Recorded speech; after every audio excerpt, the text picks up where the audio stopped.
from the house of the Lord we bless you. The Lord is good. The Lord is God, and He has made His light shine upon us, with both in His hand, joining the crystal procession up to the horns of the altar.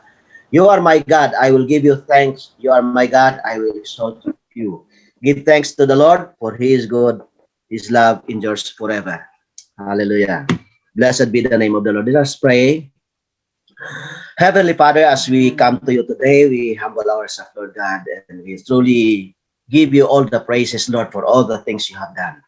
Thank you so much, Lord, for the past week that you have been showing us your graciousness, Lord God, your mercy, and especially, Lord God, your full protection. And thank you so much for giving us good health and in providing everything, especially, Lord God, for being ahead of everything, Lord God, in every steps that we have, Lord God. You truly ordered it, Lord God. Thank you so much for showing us your loving kindness, your great mercy, oh God. Lord, this day, Lord, this morning, as we're about to come to the throne of grace, Lord God, and each one of us, Lord God, that has opened their houses, Lord God, wherever we are right now, Lord God, whatever the situation, the time, the condition, Lord. But our hearts, Lord God, is truly in tune to you, Lord God. We humbly come to you, Lord God, just to give you all the praises, acknowledging, Lord God, all the goodness that you have shown to us, Lord God. I pray, Lord, that every part, every portion of this worship service, and everyone, each one of us, Lord God, who are joining, participating, Lord God, may your peace, love, joy will abound upon each one, Lord God. Your blessing will flow, Lord. I pray, Lord, that you will anoint each one of us, the songs that we are going to sing, Lord God, the one who lead us, Lord God, may your anointing will flow, Lord God, and let it be, Lord God, all of us, Lord God, that open our hearts, Lord God, in a celebration, in acknowledging that you have done great things in our lives, Lord.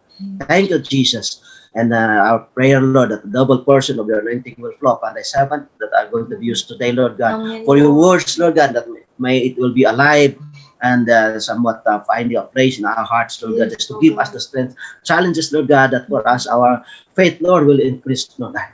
Thank you so much, oh God. We truly invite your holy presence, Lord God, allowing the Holy Spirit to be with us, Lord God, and fill our hearts with joy and reverence, Lord God, because you are a holy God, a righteous one, the great God whom we are serving, and you are always with us, Lord God. The God who never leave us, the God who never forsake us, Lord God. Thank you so much for everything. We pray, Lord God, that let there be no obstacles along the way, any possible hindrances, Lord God, especially on the the uh, s- uh, uh, the line that we are using, Lord God. Bless this line via Zoom online, Lord God, that there will be no fluctuation, no cutting of the lines, and everything, Lord God, will be clear, Lord God, because all of this, Lord God, we are doing for the glory and honor, Lord God. May your blessing will abound upon us, Lord God. Bless the whole duration of the service, Lord God, until we end up, Lord God, everything for thy glory, Lord God. Thank you, Lord. Be with us. We give you praise. This we pray, oh God, in your wonderful name. In Jesus' name. Amen. Amen. Okay, so welcome each one of us. And before we start our singing, I just would like to welcome everyone with the love of the Lord, sa kabutihan ng Panginoon. Oh, ang gandang tingnan niyo yung family De La Cruz. Andyan ang lahat. Andyan si nanay, andyan ang tatay, at andyan ang kids. Wow. Sino pa yung Paskito family? Kulang isa. Andyan ang Dogi. Anyways, glory to God for joining with us today and opening our line. I know that God will do something great. Brother Mark, good morning. Ang aunties namin coming from Calgary, good morning. Lahat-lahat na po sa atin, good morning, good morning. And good morning din sa presence ni Lord sa ating lahat. I think this time it's good for us to worship the Lord, to ponder on His goodness, on His faithfulness as we sing songs of praise. Bigyan natin ng ating time sa Pastor Jeka in leading us, yung banda ng Paskito Family. Glory to God. Po, lahat po ng huminga, we will sing and make music with heaven and to lift high the name of Jesus. Amen. Hallelujah. Let's sing, sing, sing. Sing, sing, and make music with the heavens. We will sing, sing, sing. Grateful that you hear us when we shout your praise. Let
We will sing our freedom, walking on liberty.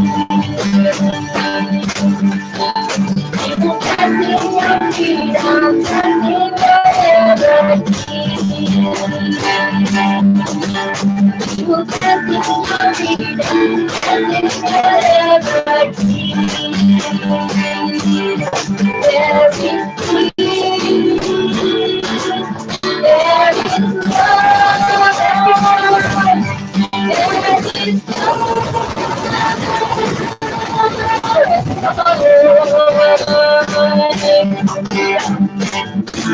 it's for freedom, you set us free. Yes, oh God, it is for freedom, set us free. It is for freedom, set us free.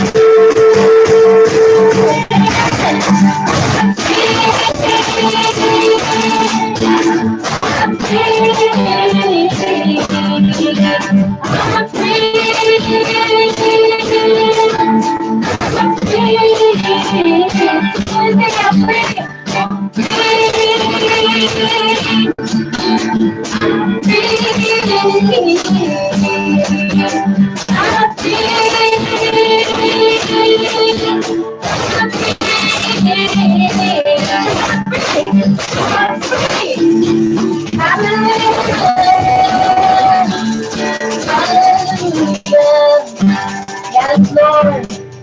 We're free. Amen. Amen, Lord God. Where there are mountains over the sea, Lord, we will sing your praise. Hallelujah.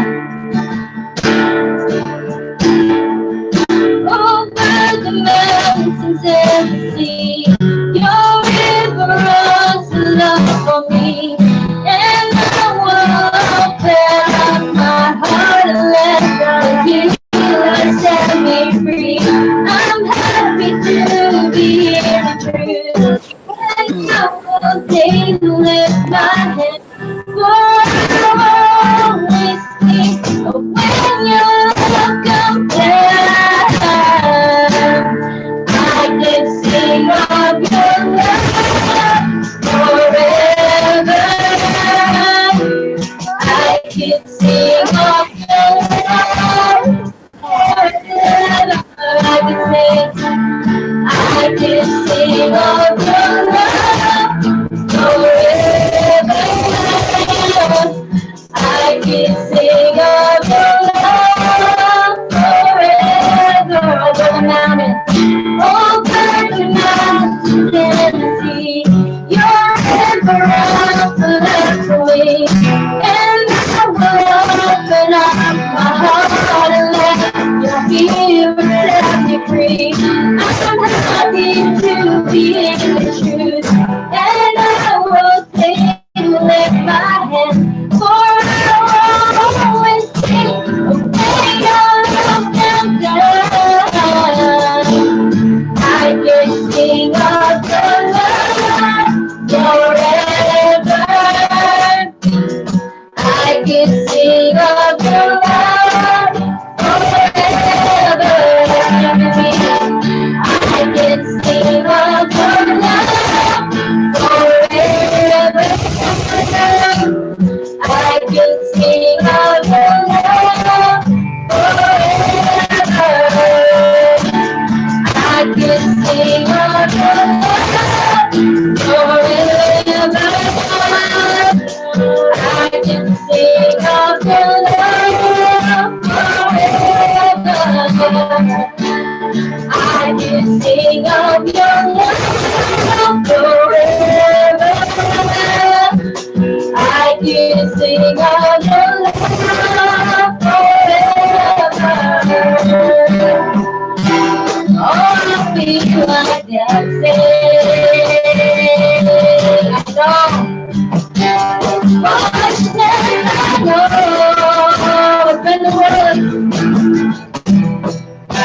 When the world has seen your love, Lord, I will not stay. Oh, yes, it's more like a dancing now. I can sing of your love forever. I can sing of your love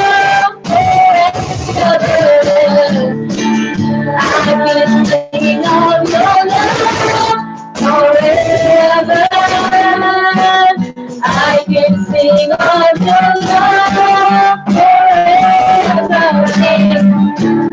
I can sing of your love forever. I can sing of your love forever. I can sing of your love forever. I can sing of your love forever.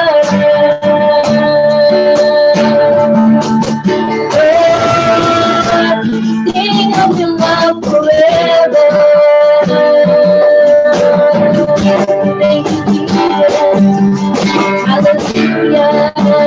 We're sing of God. We're sing of the Lord.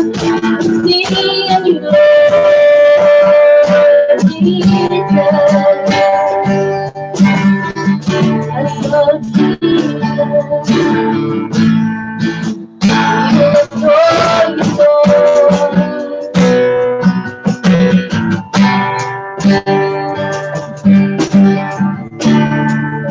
universe is at your feet. Give her praise evermore. Stars the light shine for you. Oh, God, we praise and we sing and we sing. The Lord is on high. The Lord is on and I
the universe is at your feet.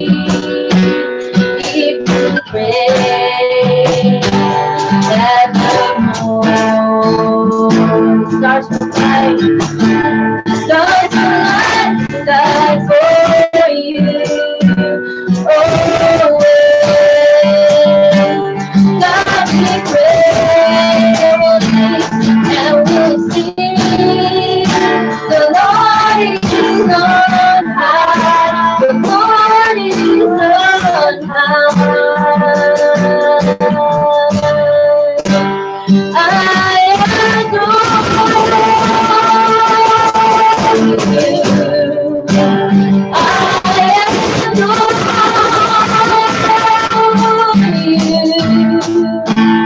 And there's no can compare to your majesty. Oh Lord, sing, I adore you. I adore you.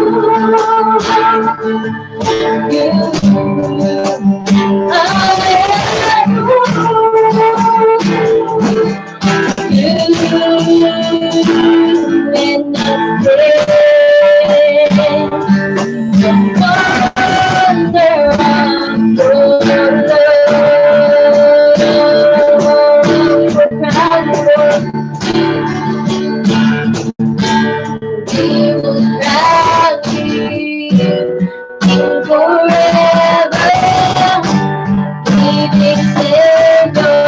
Jesus, Redeemer, Lord of heaven, God in majesty, God in glory, creation adore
Okay, thank you so much, Sister Janica. To God be all the glory. Okay, so check muna ako ulit bago tayo proceed sa salita ng Panginoon. I think there were another accounts open right now. We just would like to welcome them. Sister Nat, good morning. Sister Claire, good morning. Sister Lisa. Sister Marilyn, good morning. At we also welcome aunties namin from the Philippines. Good morning. Si Tatay, good morning. Andyan si Baby Noah. Auntie Bilin, good morning dyan. Si Grace, good morning. Si Auntie Pilia, good morning. Saka sino ba itong anak ni Sister Divine? Sino kay Mama? Gabriel. Brian po, Brian. Brian, sorry. Brian. Kasi yung lumalabas, si Gabriel. Si Brian pa yan. Good morning, Brian. Okay, so good morning po sa ating lahat. Thank you, Pasquito family, for leading us. And Sister Marilyn, andyan din po. Sister Marilyn, andyan. Andyan si Grace. Okay, so I think each one of us are welcome this morning. So welcome to our Sunday virtual service. To God be all the glory as we prepare our hearts for the word of the Lord. Nawa ang salita ng Panginoon ang magbigay ng pagpapala sa bawat isa sa atin. We just would like to welcome and God bless sa atin pong messenger today. So we'll give our time to listen and ponder to the word of the Lord as we welcome Pastora to be our sister Divine to share us the word of the Lord this morning. To God be the glory. Glory to God. Amen. Thank you, Pastor. At magandang umaga sa ating lahat, mga kapatid.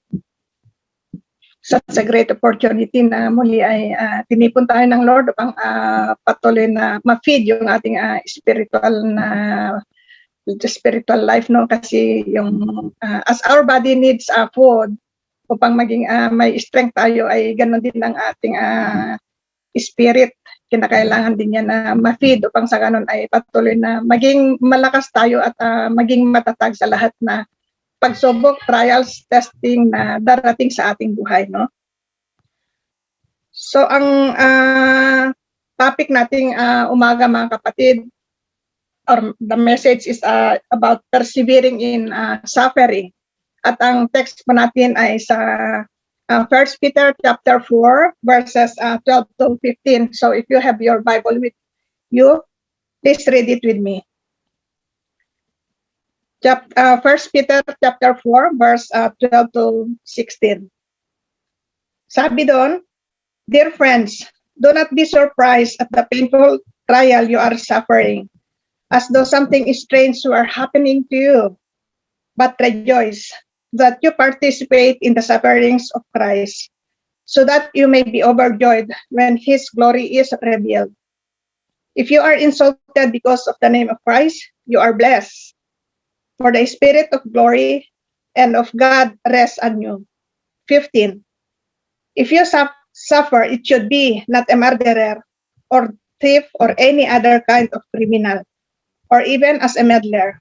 However, if you suffer as a Christian, do not be ashamed, but praise God that you bear that name. Hallelujah, Jesus. Yes, so God. Let's pray, mga kapatid. We thank you, Lord. Praise be to your holy name. Let your name be glorified and be exalted, O God, in our midst, Lord. More and more of you, Lord, and less of me, O God. Continue, God, to hide me from the shadow of thy wings, Lord. Be the one to speak for me, O God, for I acknowledge that apart from you, I cannot do anything, Lord. Have your ways in our midst, O God. We thank you, Lord, for this great opportunity you have gathered each one of us, O God, that our spiritual life will continue to be fed, Panginoon, upang sa ganun, Lord. Whatever circumstances, trials, and testing that will come in our lives, Lord, we will stand firm, O God, because of your strength, because of the strength that comes from you, Lord. Thank you, Lord. May you continue, O God, to give us a receptive heart, Panginoon, upang sa ganun ay patuloy na matanggap namin, Panginoon, mag-sync ang iyong salita sa aming puso, at tulungan mo po kami, Lord, na maipasamuhay ang iyong salita,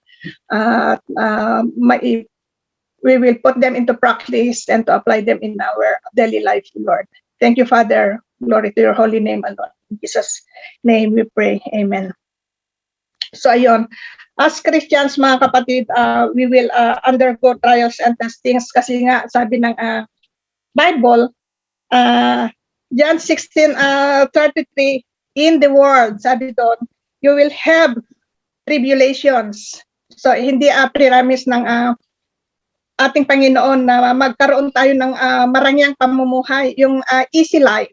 But then, in this world, you will have tribulation upang sa ganon ay doon mapatatag yung ating magiging matured yung ating spiritual life para inihanda tayo ng Lord sa ating ministry, no?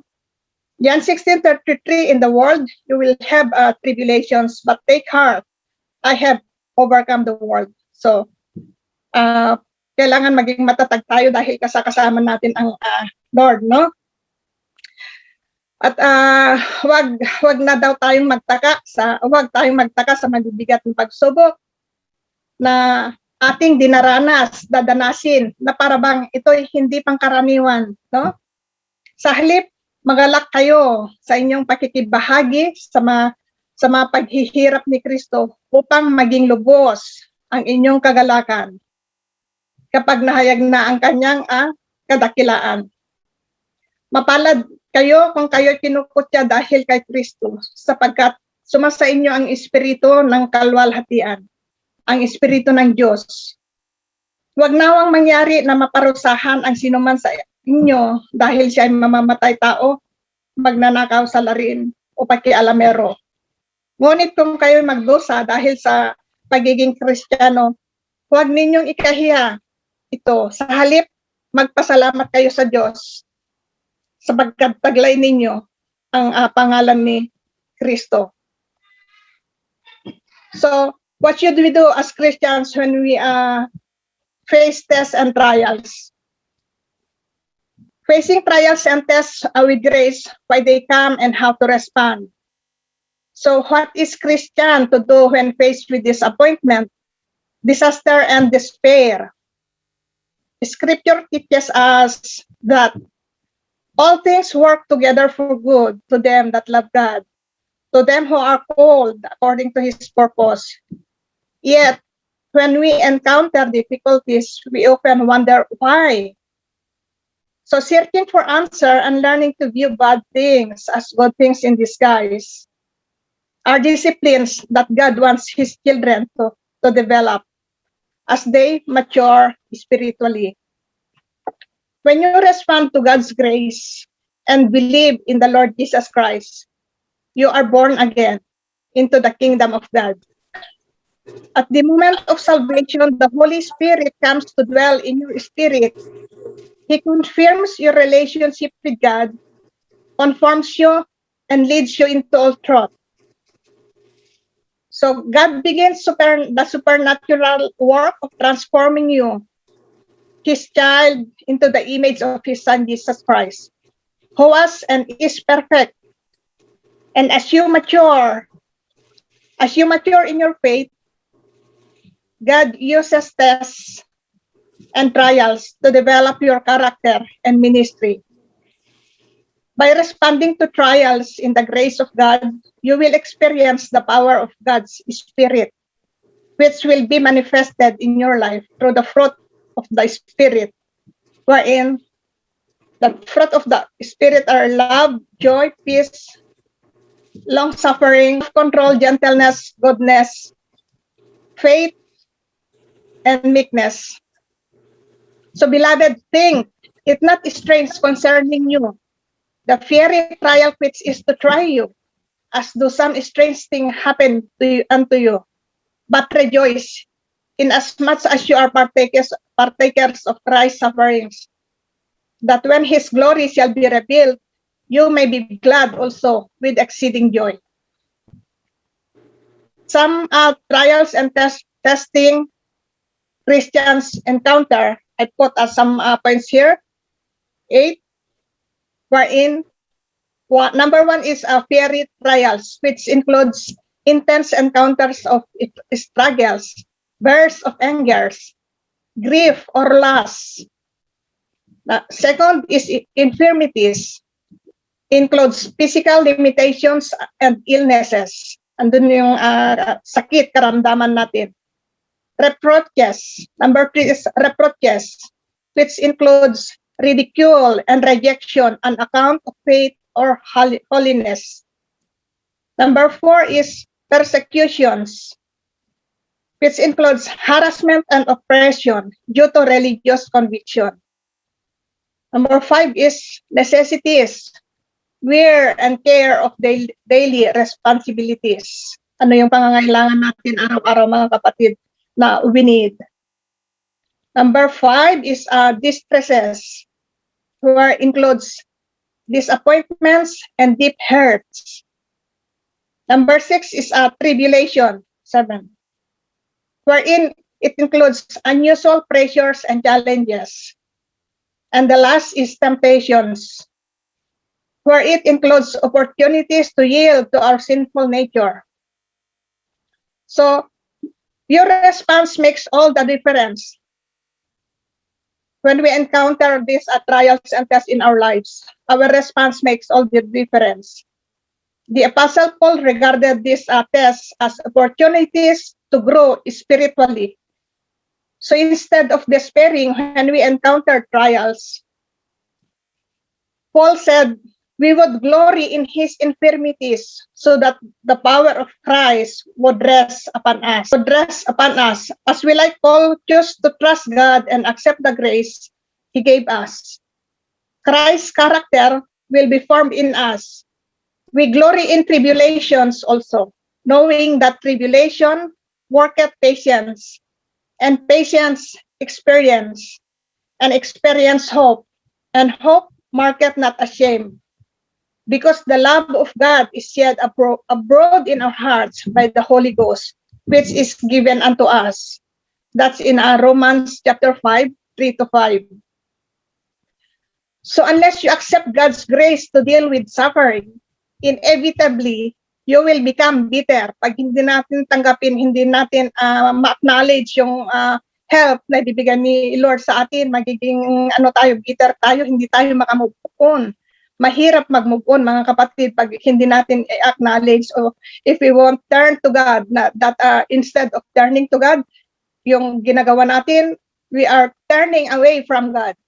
So, hindi tayo makapag-move on nun at hindi tayo mag-grow, kundi the more na made-depress tayo, the more na mawawala tayo sa presensya ng Lord. So, however, if you choose to trust God to bring about His purposes through the suffering, you can avoid the trap of bitterness and grow in the grace of knowledge of the Lord. You can be confident that God will allow anything to happen to you, will not allow anything to happen to you without His permission. So lahat ay may permission ang Lord. So kung matandaan natin sa buhay ni Job din, na tinas ng kaaway ni Satan, no? Andun din ang permission ng Lord sa buhay niya, no? So you can be confident that God will not allow anything to happen to you without His permission. And He will not let any bad thing happen that will not ultimately bring you more good than destructions. Mas ang pupuntahan na noon ay yung ikakabutin natin kaysa doon sa destruction na pupuntahan natin. So, how can we take advantage of these opportunities to mature spiritually? Following responses. Number one is, these are the things we should do. Number one is give thanks. Sometimes being thankful in a difficult situation is the most difficult thing you can do. Yet Scripture is very clear about this response. In everything, give thanks, for this is the will of God in Christ Jesus concerning you. To be thankful rather than to complain takes a conscious act of the will and a sacrifice of natural desires. That's in Psalms 107, verses 22. Appropriately speaks of this choice in terms of sacrifice. Sabi doon, let them sacrifice the sacrifices of thanksgiving and declare His works with rejoicing. So parang napakahirap naman na may nangyari sa'yo na masama. Halimbawa sa akin, naalaala ko, yung isang winter, yung icy yung road. So, nung iliko kong ganyan, hindi ko makontrol yung manibela, dire-diretso na dun sa poste. Yung konting-konti na lang, siguro isang ano bang tawag dito, ganito na lang, sasalpok na ako dun sa poste. Pumikit na lang ako, tapos yung ko na, Lord, help me, sabi ko ganyan, tapos pagdilak ko, naka-stop siya. Then, ang unang lumabas sa bibig ko, sabi ko ganyan, thank you, Lord, sabi ko ganyan. So, it doesn't mean na mag-thank you ako doon sa nangyari sa akin na muntik na akong nabangga, kundi andun yung pasasalamat na thank you Lord, hindi ako sumalpok doon. Kasi usually ang nangyayari sa atin is yung doon sa nangyari tayo nakafocus, hindi yung ginawa ng Lord sa atin sa pagkakataong yun, no? Yung imbes na, thank you Lord, hindi ako sumalpok, hindi yung unang lumabas doon sa bibig ko, thank you Lord, ano bang pinagpasalamat ko doon? Yung thank you ba na muntik na akong nabangga? No, it's not about that. Kundi yung, I thank God na ganon, hindi ako sumalpok doon, hindi natuloy yung that God's mighty power ay nag-work sa pagkakataong yon, no? Amen. So unfortunately nga, most of us respond with murmuring pag naka-experience tayo ng testings and trials in our lives. Or most of us respond with murmuring or complaining when we face hardship of any kind. Emotional, spiritual, mental or physical, no? However, through trials, it is God which worketh in you both to will and to do of his good pleasure. Do all things without murmurings and disputings, that you may be blameless and harmless, the sons of God without rebuke in the midst of a crooked and perseverant nation, among whom you shine as light in the world. Sabi ng Philippians chapter 2, verse 13 to 15. So, thanking God in all things does not mean that we thank God for evil. It means that we are thanking God for the benefits He intends for us when He allows things to happen. Nagte-thank you tayo doon sa kalakasan, or halimbawa doon nagkaroon tayo ng sakit karamdaman. We thank God for the healing that comes from Him. Sa mga pagkakataon na tayo ay nanghina doon sa nangyari sa atin, we thank God dahil siyang patuloy na nagbigay sa atin ng kalakasan. God was there to lift us up upang sa ganon ay mapagtagumpayan natin, ma-overcome natin ang anumang napagdadaanan natin sa pagkakataong yun, no? So, number 2 that we should do is rejoice, no? Along with giving thanks, sabi doon, we also are instructed to rejoice in all things. Rejoice in the Lord always, and again I say, rejoice, sabi ng Philippians 4:4. Thanking God is an act of the will, but rejoicing is a response of the Spirit. Therefore, it is possible to be sad and joyful at the same time. Posible pala yun na maging malungkot ka and then joyful at the same time, no? It is possible to be sad and joyful at the same time. We cannot escape the pain, no? Lahat tayo dadanas doon. We cannot escape the pain or a difficult situation. But we can learn to rejoice in God Himself and in good things God will do through our suffering. So we should try to discern the positive benefits that could come about through the situation. Ask the question, why did God allow this to happen? So tests and trials give us opportunities to come to know God better and to bring glory to God. Yung the more na ma-deepen yung kaalaman natin sa Lord sa mga bagay na nararanasan natin, na pagdadaanan natin, no? Kasi the more na kung makita niyo mga kapatid, kung tayo walang pagsubok, walang trials na napagdadaanan, parang ang buhay natin naka-relax lang tayo. Yun bang the more na magkaroon tayo ng malaking pagsubok, the more na lalapit tayo sa Lord, the more na pag-heal tayo. Kasi that's when we acknowledge na kailangan natin ang Lord. Walang ibang makakatulong sa atin. Hindi yung ating sariling kalakasan, hindi yung ating mga kaibigan, hindi sa mga pader na ating sinasandalan, kundi kay Jesus Christ lamang. Siya lamang ang makakatulong sa atin, sa ating mga tests and trials and suffering na pagdadaanan. So we should try to discern the positive benefits that would come about through the situation. Why did God allow this to happen? Tests and trials give us opportunities to come to know God better and to bring glory to God. So the Apostle Paul stated, for as many as are led by the Spirit of God, they are the sons of God. We are the children of God. And if children, then heirs. Tayo ngayon ay takapagmana kasi anak tayo ng Lord. And heirs of God and joint heirs with Christ. So, if so be that we suffer with Him, that we may be also glorified together. For I reckon that the suffering of this present time are not worthy to be compared with the glory which shall be revealed in us.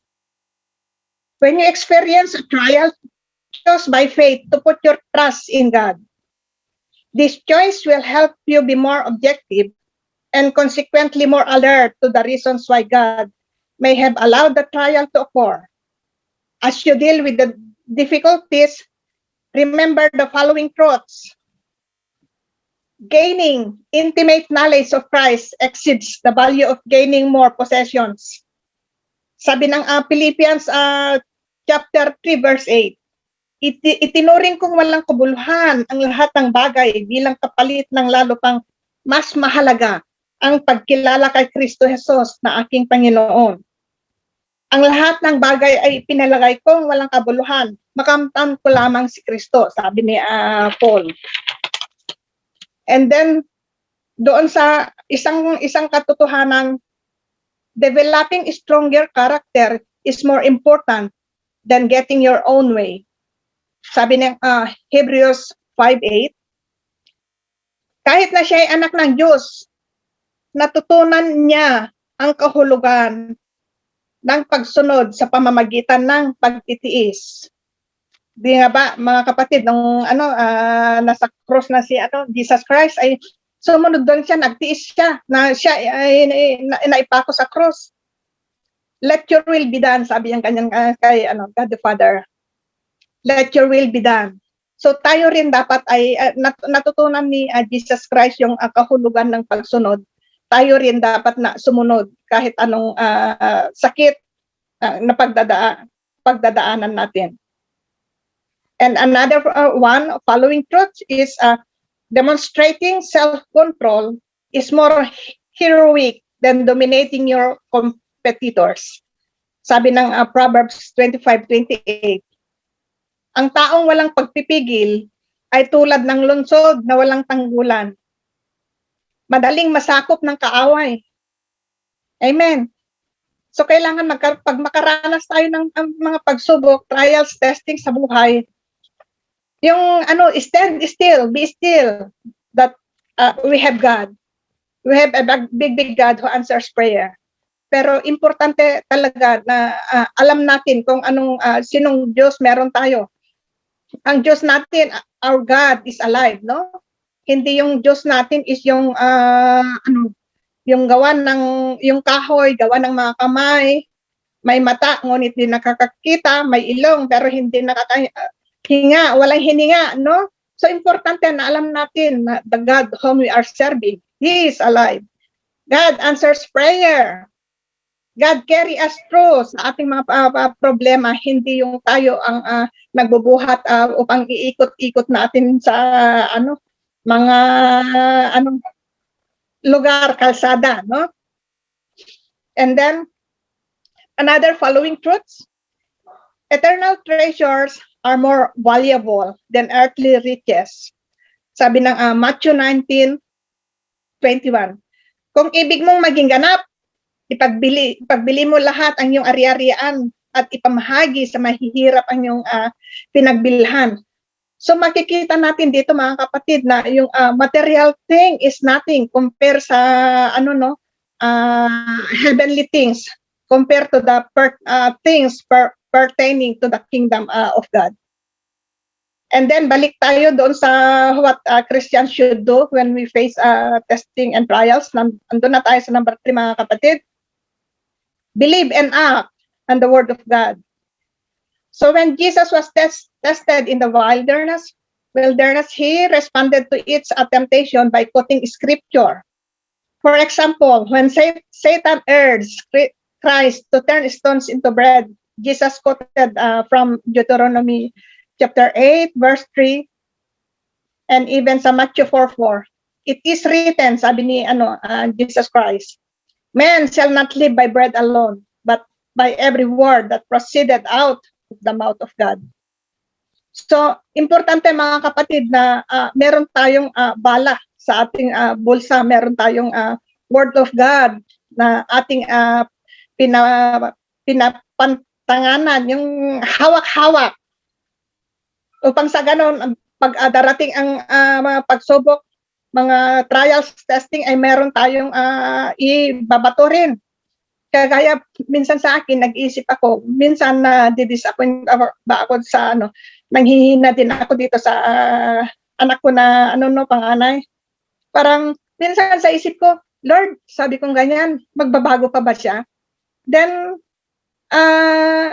there is still voice na narinig ko na Acts 16:31, yung manalig ka lang. Kailangan may promise, word of promise na yung hinahawakan, pinanghahawakan upang yun ang maging iyong kalakasan, no? Sa Acts 16:31, sabi doon, if you shall believe, you and your household will be saved. So pag may isa sa atin or tayo ay nakakakilala sa Panginoon, ay buong sambahayan natin ay maliligtas daw, no? So as you meditate on the truth of God's word, which is living and active, you can learn to effectively battle the enemy of your soul. So ayun, malakas tayo sa pakikipag-battle sa kaaway na darating sa buhay natin kung meron tayong word of God na ating pinanghahawakan, no? So Ephesians 6:17 describes the word of God as the sword of the Spirit, the only offensive weapon in our spiritual armor. Jesus said, the words that I speak unto you, they are spirit and they are life. So they are also the authority by which you can claim the promises of God.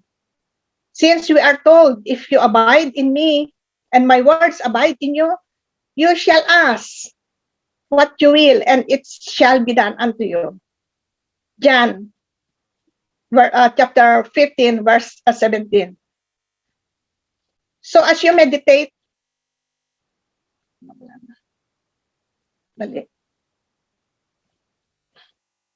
as you meditate on the truth of God's word, which is living and active, you can learn to effectively battle the enemy of your soul, Satan, with the sword of the Spirit. And number 4 that we should do is cry out to God. If we experience trials and testing, cry out to God. Perhaps the greatest reason God has for taking us through the trials of life is to bring us to the firm conclusion that we need God. What is God's purpose in giving us commands that seem impossible to carry out? He desires to work powerfully through our lives. Therefore, we must learn to depend on Him. He alone must become our source of strength. Jesus alone must be our source of strength, our provision, our protection and direction. So God has the ability to protect us from every trial and distress. Instead, He often chooses to deliver us in the midst of trials. In Psalms chapter 50, verse 15, it says, we are told, call upon me in the day of trouble. I will deliver thee, and thou shalt glorify me. So God's goal through our trials is to strengthen our dependence on Him. We must trust Him to work in the ways and in the time frame that will produce the most good in our lives and the most glory for His name. So as we call to the Lord, Nasaan na? Call upon me in the day of trouble. I will deliver thee. So we must trust him to work in the ways and in the time frame that will produce the most good in our lives and the most glory of his name. So as we call to the Lord in our distress, he will deliver us. And then, number 5, that we should do as Christians when we face testing and trials is overcome evil with good. Jesus gave us, his disciples, a clear set of instruction about responding to those who made life miserable for them. Wow. those who wrong you. Ano ba yung magiging dapat nating response sa kanila? Overcome evil with good. One is love your enemies. Oh, wag yung tingnan yung katabi nyo, hindi yung asawa nyo ang enemy. Love your enemies, mga kapatid. Another one is bless those who curse you. Another one is do good to those who hate you. Pray for those who despitefully use you and persecute you. So, such responses would never be a person's natural tendency, but they do reflect the heart of God. Do not overcome evil, but overcome evil with good. Sabi ng Romans 12:21. God promises to give a blessing to those who reward evil with good. Although we cannot fully predict or describe that blessing, we know that it will include the power of genuine love. Be you all of one mind, having compassion, love one another, love as brethren, and that you should inherit a blessing. Oh, pag mahalin daw natin yung mga natin, kaaway natin, God promises us a blessing, no? A reward to those who will overcome evil with good, no? That blessing, we know that it will include the power of genuine love. Be ye of one mind, having compassion of one another. Love as brethren, not rendering evil with evil. Ginawan ka ngayon ng hindi maganda, ay binalikan mo rin ng mas malaki pa doon sa ginawa niya. So wala tayong marereward sa na yun, bagay na yun, no? But contra in wise blessing, knowing that you are there unto call, that you should inherit a blessing. Pag na-overcome natin ang evil with good, ay i-bless tayo ng Lord. So if you react to a person who offends you and become bitter toward him, you actually put yourself in an emotional prison. Pag ginawan mo ngayon binalikan mo ng hindi rin maganda yung gumawa ng hindi maganda sa'yo, no? Magiging bitter ka ngayon. Bitterness will control your thoughts, thought life, your emotions, your free time, and your health. Yun, magkaroon ka na ngayon ng grudges dito sa puso mo, ng anger pag binalikan mo rin ng hindi maganda yung tao na hindi gumawa ng hindi maganda sa'yo. So in order to be freed from this prison, sabi, you must forgive. Ano man ang nagawa sa'yo, you must forgive so that the Father will forgive you as well. And Scripture provides many examples of those who forgave offenders, including Job, Stephen, and Jesus Christ. Tingnan natin kung paano nagpatawad tong mga mga tao na to, no? In Job's life, Job's companions were about to encounter God's wrath, but Job prayed for them, no? And God delivered them too. And the Lord turned the captivity of Job when he prayed for his friends. Doon sa Job chapter 42 verse 10. And then sa buhay ni Stephen, Stephen prayed for God to forgive the murderers even as they were stoning him. Ayun, kasalukuyan na siyang binabato si Stephen, no? But then Stephen also still prayed for his murderers. And they stoned Stephen, who was calling upon God and saying, Lord Jesus, receive my spirit. And he knelt down and cried with a loud voice, Lord, sabi ni Stephen, lay not this sin to their charge. And when he had said this, he fell asleep. No? Makita natin yung humbleness, kababaan ng loob pa rin ni Job, although ginagawa na nga siya ng hindi maganda. And then, because Jesus was wounded for our transgression and bruised for our iniquities,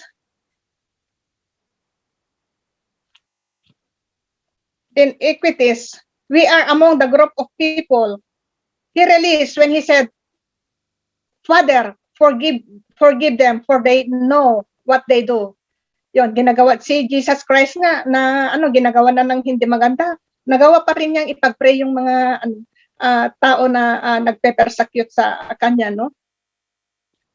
So ito ngayon mga kapatid, yung the rewards of responding with grace. As God faithfully pours out His grace upon us in the midst of His fiery trial, we can endure hardships and overcome the enemy in God's strength. Scripture reveals that there are great rewards for responding to trials with grace, including those listed below. Number 1 is the strength of godly character. We glory in tribulations also, knowing that tribulation worketh patience, and patience experience, and experience hope. And hope marketh not ashamed, because the love of God is shed abroad in our hearts by the Holy Ghost, which is given unto us. Another one is exceeding joy in God's glory. Beloved, sabi doon, think it not strange concerning the fiery trial which is to try you, as though some strange thing happen unto you, but rejoice. Most gladly, therefore, will I rather glory in my infirmities, that the power of Christ may rest upon me, sabi ni Paul. Therefore, I take pleasure in infirmities, in reproaches, in necessities, in persecutions, in distresses for Christ's sake. For when I am weak, then I am strong. Habang napagdadaanan natin ang mga bagay na ito, tribulations, temptation, trials, and testing in life, the more na weak tayo, the more na doon natin nararanasan yung pagkilos ng Lord sa atin, because God strengthen us. Yung strength natin ay nagmumula na sa Lord, hindi na sa strength na nanggagaling sa atin, kundi alam natin na ang strength natin ay nanggagaling na sa Lord, no? So we need to fellowship with Christ also. I count all things but loss for the excellency, for the knowledge of Christ, Jesus my Lord, for whom I have suffered the loss of all things, and to count them but dung, that I may win Christ, that I may know Him, and the power of His resurrection, and the fellowship of His sufferings, being made comfortable unto His death. That's in Philippians chapter 3, verse 8 to 8. And heavenly rewards, isa pa yun sa rewards natin as we are obeying doon sa pag-obey natin, pag-sunod natin sa trials and testing na ating pagdadaanan. There is heavenly rewards. Blessed are you, sabi ng Matthew 5:11 to 12. Blessed are you when you men shall revile you and persecute you, and shall say all manner of evil against you falsely for my sake. Rejoice and be exceeding glad, for great is your reward in heaven. For so persecuted they the prophets which were before you. Kung yung mga prophets noon ay pinersecute, so tayo rin ay makakaranas din. And another one is reigning with Christ. Yun ang magiging reward natin. It is a faithful saying, for if we died with Him, we shall also live with Him.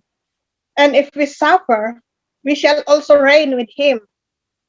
Doon sa 11 Timothy 2 Timothy chapter 2, 11 and 12. So God has, malapit na akong matapos mga kapatid. So God has assured us that He will not permit us to be attacked. He will not permit us to be attacked with trials or temptations that are too overwhelming for us to handle. He will grant us grace to be overcomers in 1 Corinthians chapter 10, 11 to 13. The Apostle Paul exhorts with us these words. Wherefore, let him that thinketh no temptation taken you, but such as is common to men. But God is faithful. He will not suffer you to be tempted above that you are able. So, hindi tayo hayaan ng Lord na makasuffer ng trials and temptation sa abot ng ating makakaya, kundi bibigyan din niya tayo ng way upang sa ganun ay mapagtagumpayan natin yung ating napagdadaanan, no? And ito na mga kapatid, ang conclusion ko is yung 1 Peter chapter 4, 1 Peter chapter 1 verses 6 and 7, wherein sabi doon, in this you greatly rejoice, though for now a little while you may have had to suffer grief in all kinds of trials. These have come so that your faith of greater worth than gold, which perishes even though refined by fire, may be proved genuine and may result in praise, glory, and honor, and when Jesus Christ is revealed.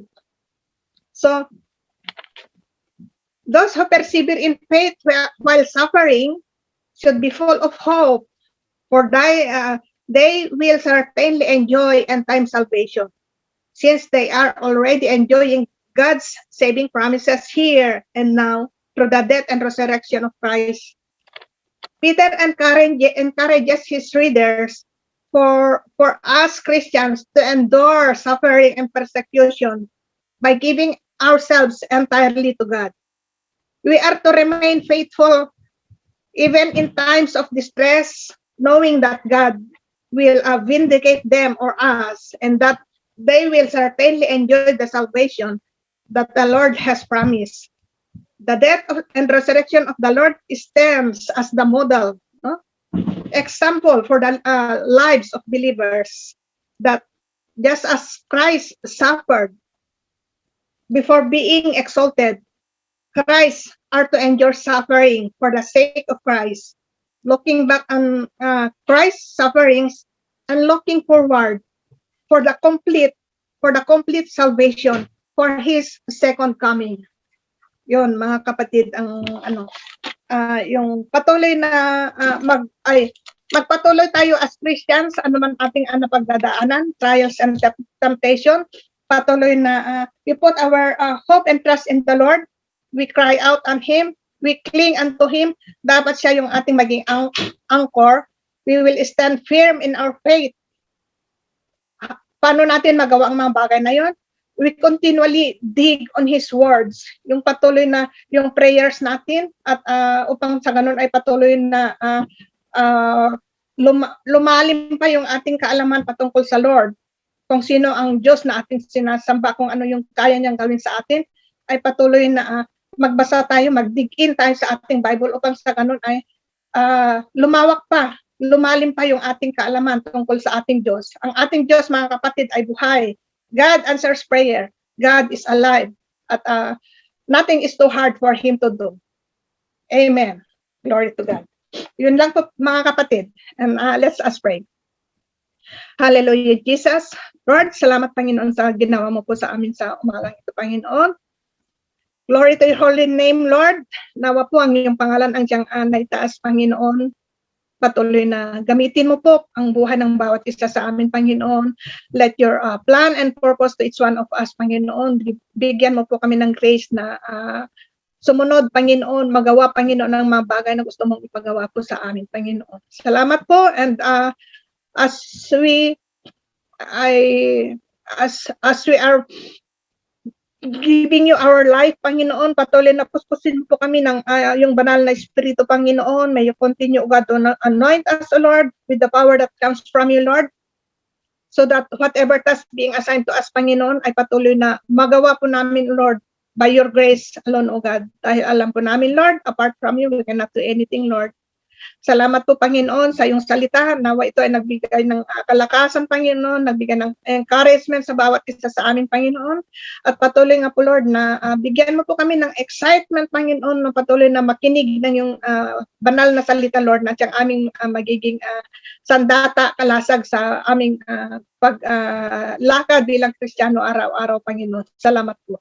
To you all the glory, honor, and thanksgiving, Father. In Jesus' mighty name, amen. Back to you, Pastor. Amen.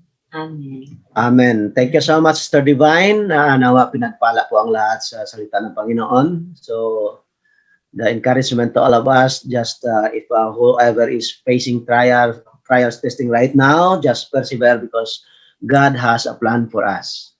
And yung kinagandahan dyan, may plano ang Lord, and God will not allow such things to overpower us. He will always make a way out that we can somewhat be victorious in life. Amen. Okay, so to God be all the glory. This time, before we close this virtual service in a word of prayer, tayo magbigay ng mga announcement. Mr. Davi, good morning. Additional, si Brother Tasio, nakita ko dyan kanina. Additional, Brother Tasio, good morning. Sister Maria po. Sister, sino po? Mayra. Sister Maria. Myra. Good morning, Sister Myra. Ay, Mayra pala, Tapos Mayra. si Sister Marilyn nandiyan din sa linya natin from Kingston. Okay, so this time our announcement, we can give our tithes and offering via e-transfer on diyan naka-plus na binigay ni Sister Mel. Thank you, Sister Mel. CFC Donate, ano ba yan? Email that yan na. Okay, Brother Non, good morning. At saka announcement pa rin po natin na let's continue to uphold our status, our situation since we are now starting yesterday. Welcome everyone to our springtime, and ito na nagpaparamdam na ang summertime. But still, yung situation na hinarap natin with regards to pandemic, patuloy pa rin po. And we are still being monitoring for all the possible restriction, whatever. But we are looking forward na nawa po ang grasya ni Lord ay siya pong manunumbalik ng may ano na po sa atin yung ma-allow na tayo sa ating physical gathering. Kung ano ba yung ano tawag nito,